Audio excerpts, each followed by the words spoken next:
Dando sequência ao trabalho proposto, nessa segunda parte queremos tratar apresentando o falsificacionismo. O filósofo da ciência deixa bem explícito que o ensinamento da falsificabilidade visa que a observação pressupõe a teoria, e da mesma forma como a ciência é concebida por experiências, por tentativas, até mesmo erros. Desta forma, o falsificacionismo tem como porto seguro em considerar métodos dedutivos e lógicos. Para quê? Para conferir a falsidade de normas e teorias universais. A partir de um movimento, de uma premissa, é confirmada a conclusão, seja ela negada. Aqui, se ela for negada, caímos na contradição. Quando falamos em trabalho em cima da contradição, o pesquisador pode facilitar o caminho a ser percorrido para explorar este raciocínio lógico, como condição de grande importância e fundamental, até mesmo economizamos tempo. O mesmo afirma que, para o falsificacionista, o grau de falsificabilidade infere uma teoria melhorada, pois ele afirma ser uma teoria positiva e, ao mesmo tempo, falsificável, e ainda considera a falsificação toda vez que for testada. Ela mostra claramente nos exemplos. O entendimento da falsificabilidade é, em resumo, o que deixa a teoria mais atrativa e mais claramente afirmativa. Analogamente, o filósofo da ciência nos convence de que, quanto mais precisamente uma teoria for articulada, mais falsificável ela será.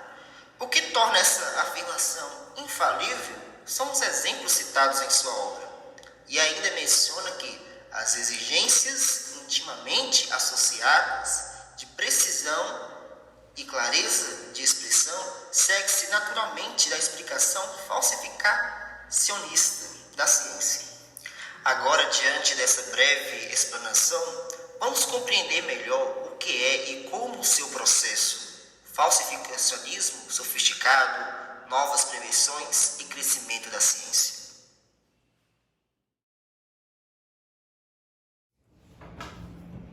No quinto capítulo, iremos tratar então do falsificacionismo sofisticado. O autor inicia apresentando que é possível sim sofisticar uma posição falsificacionista para utilizá-la como um critério relativo e não absoluto de comparação entre teorias. É muito difícil dizer de modo absoluto quão falsificável uma teoria é, pois todas as teorias falsificáveis são passíveis de falsificação por uma quantidade infinita de proposições de observação. Em geral, o que o autor aponta é que se uma teoria for mais falsificável que a de seu rival e for digna da consideração dos cientistas, ela será aceita, inclusive se prever fenômenos nunca antes tocados por sua teoria rival. Na sequência, o autor vem apresentar, então, uma explicação sobre as modificações ad hoc. Essas modificações consistem em uma forma de proteger as teorias de falsificação. Porém, um falsificacionista ele só vai aceitar uma substituição por outra mediante uma exigência de maior falsificabilidade. Isso elimina as possibilidades de modificar uma teoria com o intuito de salvá-la de uma experiência de falsificação que a ameaça. Uma modificação em uma teoria, um acréscimo ou uma mudança de um postulado existente que não tenha consequências testáveis novas e que se somem àquelas da teoria original, serão chamadas então de modificação ad hoc.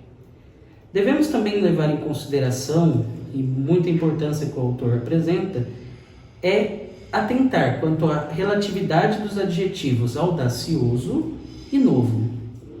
O que é visto como uma conjuntura audaciosa no estágio da história da ciência não permanece necessariamente audacioso posteriormente.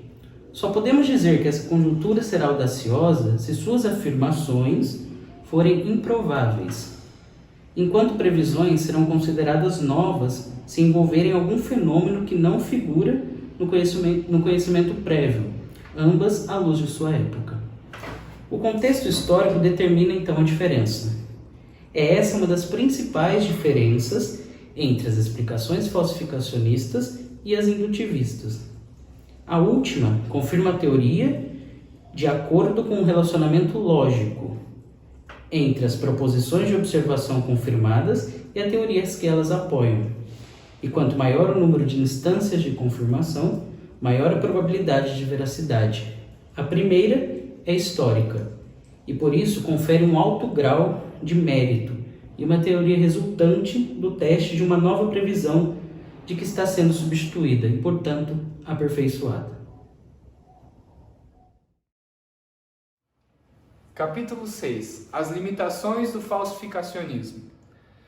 O autor, na obra, faz uma diferenciação entre os falsificacionistas ingênuos, que são aqueles que apenas se preocupam em derrubar teorias científicas bem estabelecidas, e os falsificacionistas sofisticados, que são aqueles que reconhecem a importância de confirmar teorias científicas especulativas, mas também se preocupam em derrubar as teorias científicas bem estabelecidas. E nas teorias científicas podem ser derrubadas, como vimos ao longo dos outros capítulos. Elas são derrubadas quando são apresentadas provas que as desvalidem. E esse é justamente o papel do falsificacionismo. Ele derruba teorias científicas já verificadas quando são apresentadas provas. Mas, sobretudo, ele diz o que não é ciência e o que poderia vir a ser empiricamente. O falsificacionismo se utiliza da lógica, contudo, não segue ela estritamente, porque muitas vezes uma proposição da teoria pode estar errada, mas ela não é anulada, ela ainda continua de pé. Popper, em suas obras, fala das observações infalíveis e das observações falíveis. Delas, divide ainda entre proposições de observação pública, que são aquelas que podem ser substituídas, modificadas e alteradas quando as pessoas propõem, quando qualquer um propõe uma modificação, e as experiências perceptivas privadas de observadores individuais, que são aquelas as quais são frutos das convicções do indivíduo e da sua história. Por isso são como que já dadas, já pré-determinadas, por isso não são alteradas. Como foi visto anteriormente, o falsificacionismo se utiliza de bases lógicas. Por exemplo, quando dizemos que todos os cisnes são brancos, se apresentarmos um cisne não branco, essa afirmação cai. Logo, no falsificacionismo, como foi visto, não é assim, pois podemos ter uma teoria onde uma proposição dela é falsa e ela se choca com a teoria que até então era vista como verdadeira. Contudo, a teoria ainda fica de pé, porque ela é maior do que aquela proposição que é inválida, que é falsa. Isso foi visto ao longo de muitos séculos da história humana, com teorias astronômicas. O dinamarquês Tycho Brahe, uma vez, quis contrapor a teoria de Copérnico. Contudo, posteriormente, com novos cálculos, ele descobriu que a sua teoria não poderia abater a de Copérnico. Um fato histórico embaraçoso dos falsificacionistas é exatamente que a sua metodologia tem sido aceita estritamente por cientistas cujas teorias são vistas como infantis e desprezadas logo no início. No século XVI, entrando já na visão copernicana, o que vigorava era a visão aristotélica, onde a Terra era vista como no centro do universo. Quando, em 1543, Copérnico propõe a sua teoria, ela vai de frente com a teoria aristotélica. Para Copérnico, a Terra, junto com os demais planetas, orbitavam em torno do Sol. Só que como Copérnico ainda estava inserido numa mentalidade de Aristóteles, onde ele acreditava ainda que a Terra ficava no centro do universo, ele mesmo teve muitas dificuldades em relação a isso. porque ele foi muito questionado e, como estava ainda inserido na mentalidade aristotélica, ele não conseguia rebater esses argumentos. Posteriormente, Galileu, que também tinha as mesmas convicções que Copérnico, inventou o telescópio e conseguiu comprovar a teoria de Copérnico.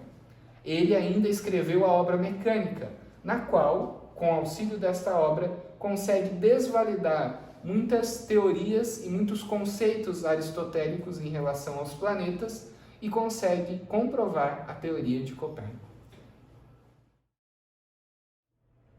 Olá, falando agora do capítulo 7 da nossa obra, dentro da nossa apresentação, nós vamos ver as teorias como estrutura de programa de pesquisa. Aqui nós vemos que as teorias devem ser um todo muito bem estruturado, não só porque a história comprova que as melhores teorias foram aquelas que estiveram mais bem estruturadas, quanto também o significado de todos os termos novos que elas apresentam vão ser muito mais plenos em si, e também como a ciência sempre está num grau de evolução ou em busca de evolução, para isso ela sempre precisa de uma boa base. Portanto, quanto melhores foram as teorias no sentido de um aprofundamento e também no sentido de um todo bem estruturado, também será essa base para que a ciência sempre evolua, sempre cresça. Dentro disso, nós vamos ver alguns paradigmas apresentados por Lacause. Lacause ele vai dizer que toda teoria precisa primeiro do núcleo irredutível. Seria aquele cerne da teoria que não pode ser mudada, porque se aquilo for mudado, toda teoria vai por água abaixo. Você estaria mudando uma teoria por outra. Por exemplo, a questão do heliocentrismo, o Sol no centro do nosso sistema solar. Se nós tirássemos o Sol do centro, aí você já diria, poxa, já não é heliocentrismo mais. Muito bem. A partir de então, essa ideia desse núcleo irredutível, ele não pode ser alterado. Mas então quer dizer que toda teoria tem que ser quadrada, fechada, não pode ser alterável? Não. Tem uma parte que pode ser alterável, que é o labirinto de suposições, também conhecido como cinturão protetor. São todas aquelas fórmulas, todas aquelas teorias secundárias que sustentam aquela teoria primária. Essas teorias secundárias, elas podem ser modificáveis, dentro de que elas não alterem como um todo a estrutura, inclusive esse núcleo irredutível. Mas é tão bom que elas sejam reestruturadas ou remodeladas de acordo com aquilo que elas querem provocar, que é justamente a sustentação desse núcleo irredutível. Para isso, nós temos uma heurística negativa, no sentido de que o núcleo irredutível ele não pode ser negado ou alterado, e nós temos uma heurística positiva, que é esse cinturão que pode ser alterado dentro desse programa experimental, que precisa ser preciso. E para isso, nós precisamos desse programa de pesquisa que conduza toda essa pesquisa científica que está sendo elaborada e, além do mais, comparação de métodos. Dentro de uma pesquisa, quais são os melhores métodos historicamente comprovados que podem auxiliar nessa pesquisa? Aqui nós vemos um detalhe interessante. Na comparação de métodos e também na comparação de programas de pesquisa, não é só inviável se fazer a comparação entre programas de pesquisas diferentes. Vamos pegar um programa de biologia e um programa de astrologia ou astrofísica e tentar comparar os dois. Não vai funcionar, porque são metodologias diferentes. Além do que, quando comparamos ou tentamos fazer a comparação entre programas, eles não podem dizer aquilo que está acerca do futuro. Eles podem dizer acerca do que já foi passado, ou seja, da evolução que eles provocaram. Mas nós não podemos dizer nada acerca do futuro, pois pode haver uma mudança naquele cinturão protetor que falamos anteriormente e que pode reestruturar e não só sustentar de uma maneira nova o núcleo irredutível, como superar e suplantar outro tipo de programa que até então era considerado como certo. Nós temos o exemplo, mais uma vez, do heliocentrismo, que suplantou o geocentrismo, que por tanto tempo ficou durante toda a história. Assim nós encerramos o capítulo 7, vamos para o capítulo 8. Capítulo 8, vamos falar sobre as teorias como estruturas, são os paradigmas de Thomas Kuhn. Então, nesse capítulo, Thomas Kuhn vai discorrer esse capítulo em 4 partes. Primeiro ele vai falar sobre a questão do paradigma, depois ele vai falar sobre o período da ciência normal, o período que essa ciência normal vai entrar em crise e o período revolucionário dessa ciência normal. Então, primeiramente, vamos entender o que é o paradigma nessa ciência para Thomas Kuhn.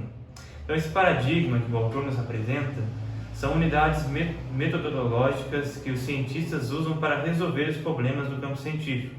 Então, o paradigma ele caracteriza a ciência normal.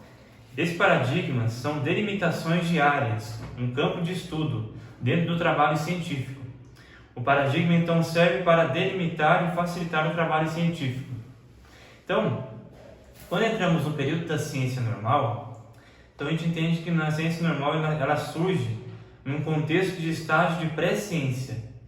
Na verdade, é nesse processo de ruptura que surge a ciência normal. Ela é o primeiro movimento de racionalização do conhecimento e é chamado de normal, ou, como Thomas Kuhn diz, algo natural, porque acontece que uma sociedade pré-científica ela passasse para uma sociedade de ciência normal. Então, a ciência normal também ocorre quando acontece a ruptura, ou seja, a criação de um primeiro paradigma, que não significa voltar ao estágio da pré-ciência, mas realmente a criação de um novo paradigma, ou seja, o que fala do primeiro paradigma. Quando entramos na questão do período da crise, acontece a crise por quê? Porque um paradigma ele se mostra insuficiente para explicar uma anomalia. A anomalia ele fala que corresponde a um enigma teórico ou prático que deveria ser resolvido dentro de um determinado paradigma. Então vai ocorrer uma substituição de paradigma. Então essa ruptura com o primeiro paradigma é chamada de ciência revolucionária, que Thomas Kuhn vai dizer, que é essa ciência revolucionária que acontece quando há essa substituição que ele chama, de primeiro paradigma. Então Thomas Kuhn denomina de ciência extraordinária ou revolucionária, que nada mais é do que a doação de um outro paradigma, de um novo paradigma, para favorecer cada vez mais o estudo científico e ajudar também os cientistas a resolverem melhor os problemas do campo científico. E o período revolucionário? Qual que é a função da revolução, desse período revolucionário? Então, a função da revolução é mostrar que não existem procedimentos indutivos para se chegar aos paradigmas perfeitamente adequados, mas a ciência deve romper de um paradigma para um paradigma melhor. Esta é a verdadeira função das revoluções, pois quando aparece uma crise, a medida revolucionária de substituir todo um paradigma por um outro se torna essencial para o efetivo progresso da ciência. Ou seja, ocorre essa substituição porque os cientistas buscam adequar teorias a fatos. Quando uma teoria não se adequa a um fato, ocorre então essa substituição de paradigma para que possa ocorrer essa adequação.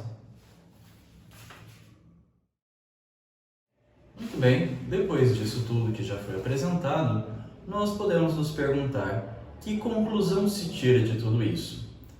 Nós vimos ao longo desses 4 capítulos tópicos como o falsificacionismo sofisticado, as limitações do falsificacionismo e as teorias científicas enquanto suas estruturas e seus paradigmas. Diante de tudo isso, o que há como um denominador comum entre esses 4 aspectos de ciência?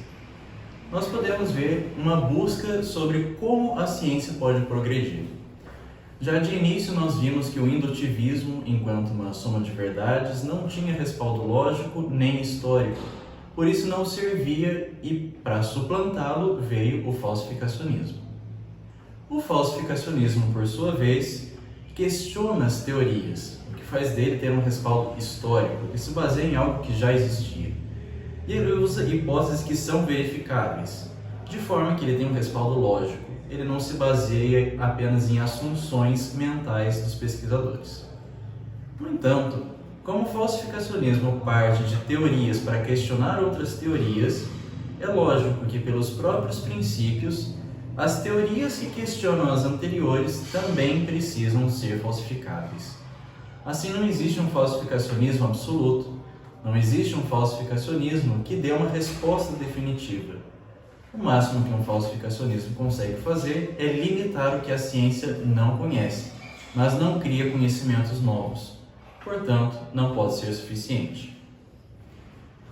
O que nós aprendemos ao longo desses 4 capítulos é que o que importa para uma teoria científica e para o avanço da ciência como um todo é que se tenha um progresso contínuo.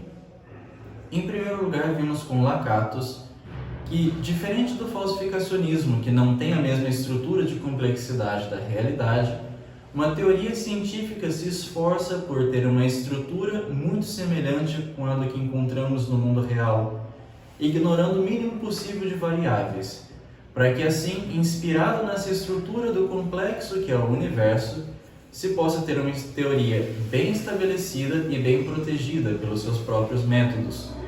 Métodos esses que Kuhn chama de paradigmas. Os paradigmas que, por sua vez, são a base da ciência normal. Eles diferenciam o que é ciência e o que é não ciência.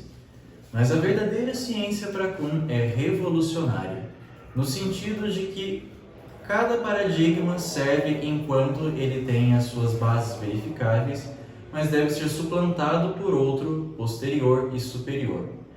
Esse avanço da revolução só funciona se for adotado por toda a comunidade científica. Não adianta ter apenas um pesquisador que concorde com um paradigma novo e todo o resto da comunidade discordar dele. Isso não faz a ciência avançar.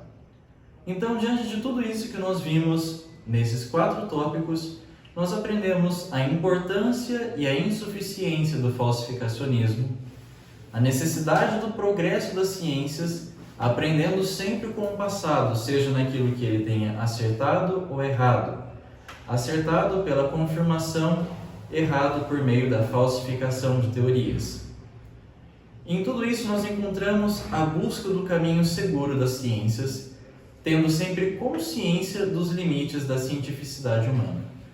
Somente assim podemos estabelecer uma boa relação com a filosofia da ciência, que também só avança quando se tem os paradigmas estruturados, quando se tem uma forma segura de conhecimento, partindo da experiência, partindo daquilo que é mais acessível, não apenas de arrazoados lógicos vazios, mas daquilo que já construímos na humanidade e podemos chegar.